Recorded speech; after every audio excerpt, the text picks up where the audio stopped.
Assalamu alaikum warahmatullahi wabarakatuh. This is Umar from Youth of Ummah. We're here with Ameer Abdul Malik. Assalamu alaikum. Good to have you. So alhamdulillah, we just finished our youth conference and it was enlightening, mashallah. The youth want to know a little bit about your background and how you became a Muslim and what your advice is for us and what you saw in this conference. What made you become a Muslim? As I was saying earlier, after I read the autobiography of Malcolm X in high school, I started studying Islam. When I read the autobiography, I felt that there was no leader that was greater than Malcolm X, and I felt that that he was the standard. And then as I was reading the autobiography, someone approached Malcolm when he was over in Mecca. He was traveling. I believe it was Mecca, and they asked him about his affiliation. Yeah. And in the book, Malcolm says, "I follow the Prophet Muhammad ibn Abdullah." And so I remember reading that. And so the first thing that hit me was Malcolm was saying that he followed somebody. Yeah. So here was I was thinking like Malcolm was it. Nobody was higher than Malcolm. And then Malcolm was now saying that he followed somebody. And so my first reaction was, who's the Prophet Muhammad? And so I didn't know who the Prophet Muhammad was, peace be upon him, until I read Malcolm. And then after having read Malcolm, that always stayed with me, that Malcolm followed somebody. And Malcolm followed the Prophet Muhammad, peace be upon him. And so that was in high school.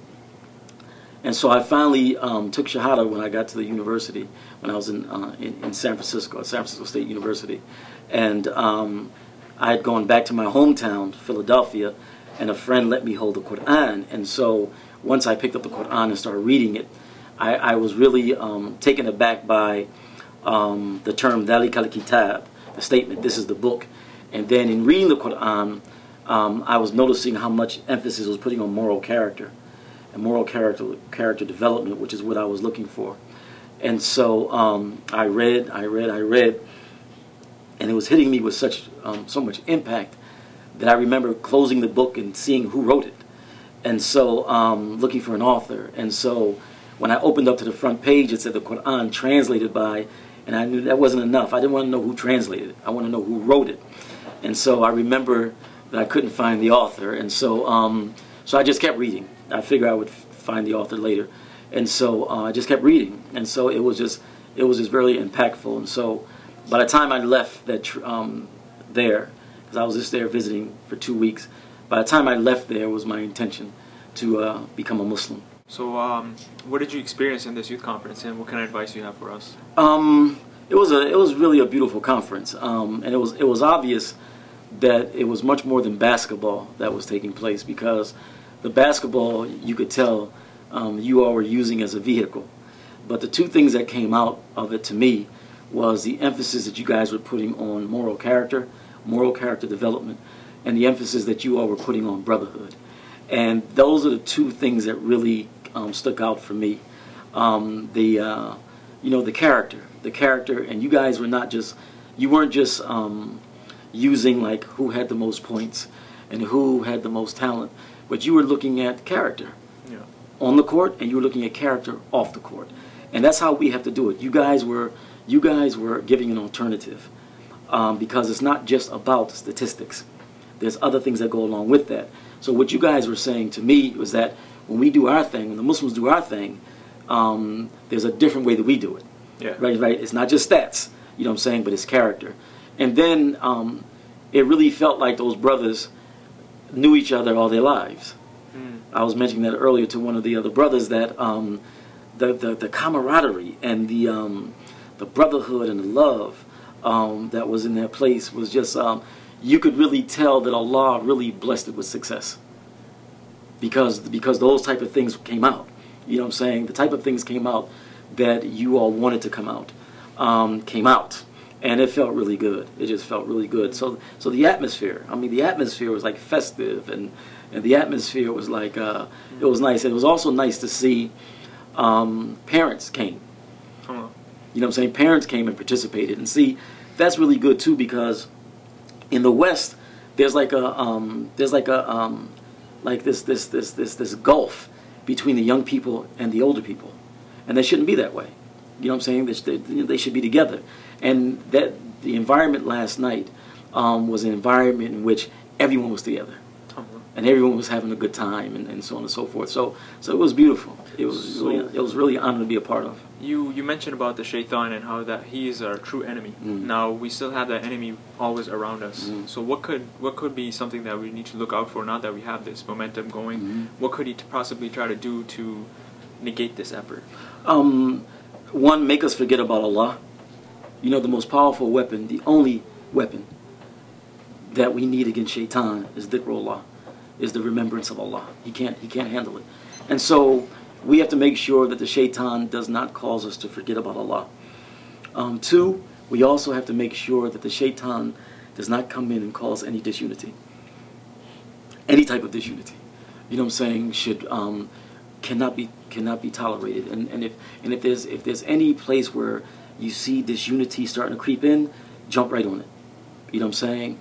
Because again, the shaitan comes in, and the shaitan could cause us to be disunited.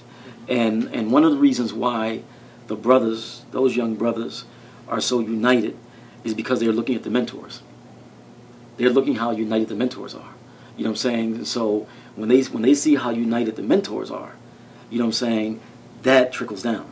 You know what I'm saying? And that serves as an example, hence the term mentor. You know what I'm saying? But that serves as an example. So those young brothers were looking at y'all.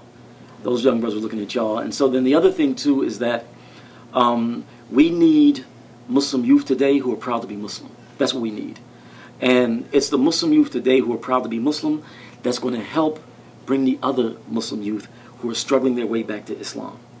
And so whether it's here in Michigan or California or wherever it's at, or internationally, it's like those Muslims who are proud to be Muslim, irrespective of the negativity coming off on the media, the TV, the movies, and so on and so forth, irrespective of that negativity, the fact that you have Muslim youth who are coming back to Islam and you have Muslim youth who are proud to be Muslim is a blessing from Allah. You know what I'm saying? And so when I talk to, you know, people like earlier you asked me, how did I come to Islam? But one of the questions I like to ask Muslim youth is, what made you come back to Islam? Yeah. And so, in almost every instance, they'll talk about the fact that they saw other Muslim youth, either at the dawah table on campus, but they saw other Muslim youth who were proud to be Muslim. And they were showing their proudness of Islam by doing dawah, by inviting the people to Islam, by letting the people know what Islam is about. And so we hope that the youth of the Ummah will continue that tradition, because that's one of the things that you guys are doing. You guys are helping Muslim youth be proud of their Islam, and you're helping Muslim youth to be proud of their Muslim identity, and inshallah that's going to be with them for the rest of their lives. Now, for those youth who have not been part of the Youth of Ummah, how critical is it for them to take part in this movement of youth activism? It's extremely critical, because the only people who are going to understand Muslim youth are other Muslim youth. You know what I'm saying? In terms of peers. You know what I'm saying? No one's going to understand a Muslim youth like another Muslim youth. And it's very important to be with the group. As the Prophet said, peace be upon him, it's very important to be with that Jamaat. And so those youth who are out there, those Muslim youth, it's so important to get with other Muslim youth who are going through the same things that other Muslim youth are going through. They're going through the same things. The difference is that they're with other Muslim youth, and so it's easier to deal with the things they have to go through, because they have that backup. You know, they have that backup. They got that. They have that support, and so Muslim youth need support. Muslim youth need a support base, and there's no better support base than to be with other Muslim youth at the masjid. Alhamdulillah. Finally, when are you coming back? Inshallah, I'll be seeing the brothers next weekend. They're coming out to Cali. They're coming to Cali. And inshallah, maybe like a few to several months after that, I'll be visiting Detroit again, inshallah. All right. And way more to come, inshallah, and hopefully we'll be having Ameer Abdul Malik again with us soon. Inshallah. Assalamu alaikum. Wa alaikum assalam.